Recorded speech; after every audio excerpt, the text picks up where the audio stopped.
Hi everyone, Comic Reviewer here. This time reviewing on The Last Naruto the movie. Now, as you know, The Last Naruto the movie is a 2014 action romantic anime film that was pretty much produced by Studio Period, as well as being based on Kishimoto's manga series Naruto, and was also meant to sort of be a gap in between Shippuden as well as into Boruto.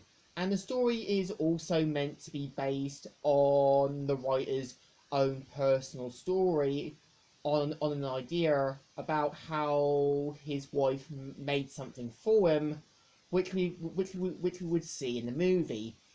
Now, the premise of the movie is meant to be about Hinata, who during the Renee Festival knits a red scarf for him, similar to the one Naruto wore when they were younger.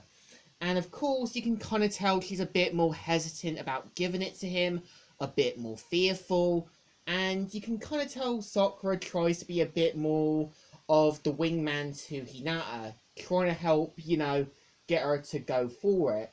And of course, after a few mishaps, we later find out that Hinata's sister was kidnapped by some unknown people, and of course, this has Naruto, Hinata, Sai, Shikamaru, and Sakura going out on an all-out mission.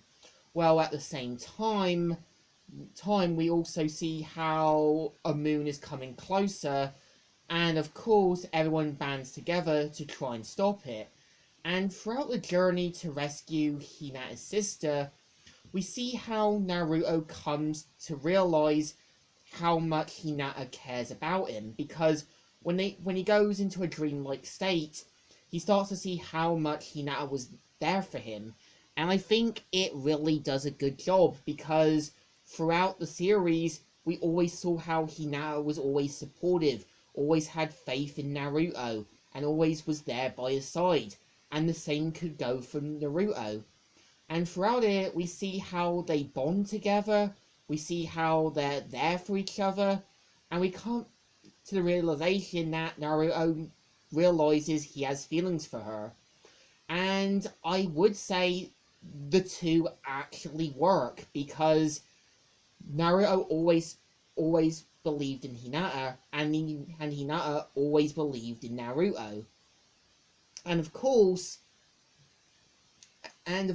we also are introduced to the main villain, Tonori.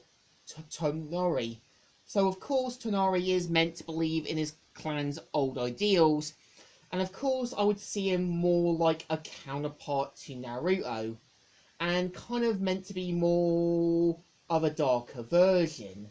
But of course, I think the point of him being a villain was meant to be a counterpart to Naruto, and of course was meant to follow his own ideals. So I think he does work as a villain, and I definitely think they still do a good job with him, as he's not meant to be like full on evil, more like believing what he's doing is for the best.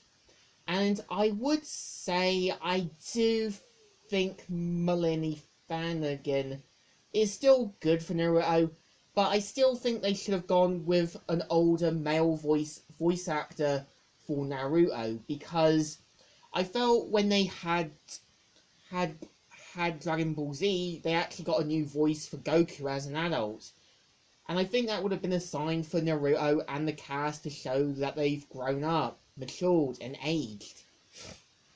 And I also do feel that the last Naruto movie definitely has an important message about finding that one person you care about, and that sometimes the people who care about you are always going to be there for you. And it's important to come to the realization that the person who was there for you may have actually had feelings for you. And I think we've all had that feeling that we've just been blinded with.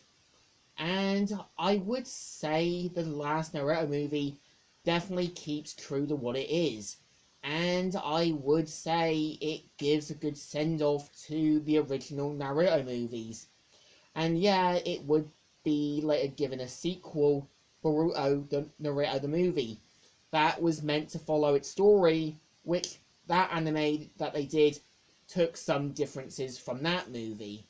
So I think by the end of it, it really gives this feeling that Naruto was meant to come to realization and that him and Sakura weren't always meant to be together. Hinata and Naruto's destinies were always intertwined. So in general, this definitely deserves 2 thumbs ups. The best send off and definitely the best pairing I've ever seen. So, Comic Reviewer here, signing out.